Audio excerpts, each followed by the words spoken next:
They had actually been fighting for about 3.5 hours, and Alan had been assisting the platoon leader in rendering aid when some of the guys were on the Euphrates River looking out, keeping that open from Fedayeen that were in the area. And one of the gunners raised up to look over the bridge because they heard trucks coming, and he got hit. So they called for a medic, and Alan left his covered position and ran towards him. And it turned out it was it had pierced his ear and kind of gone around the helmet, but that's all it was. But because it was a head wound, you know, there's just a lot of blood. So Alan kept running even after he was wounded to try to get to him, and got to about 5 meters from him before he just was totally incapacitated. So they worked on him then.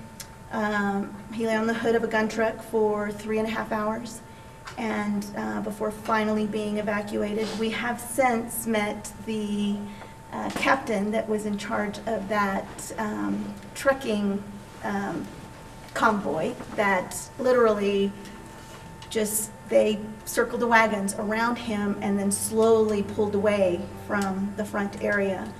And there was an evacuation helicopter about 30 minutes away that heard the traffic on their radio. Wasn't even theirs to pick, but they just come in from another evacuation. They got dressed, scrambled up, and went to the field and evacuated Alan. We've actually had the privilege of meeting Hank Barbie, who was the medic aboard the Black Hawk. He came to Austin to see Alan, and so they took him to a forward aid station where they did a lot of damage control, then a field hospital before they were able to get him to Kuwait to more comprehensive medical care. They did a lot of surgeries, a lot of cutting and pasting along the way, kept trying to keep him alive, and then realized that he would not have survived an evacuation to Germany. So they evacuated him to the USNS Comfort, which was anchored off the coast of Kuwait. And so Alan remained in their ICU for 3 weeks and had over 70 surgeries while he was on board. He was on dialysis.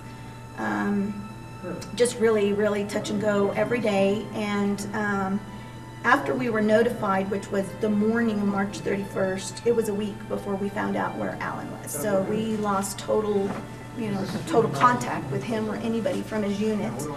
And through the efforts of our Congressman, John Carter, he was able to put us in touch with the Pentagon, which within 24 hours had us in touch with the doctors aboard the ship.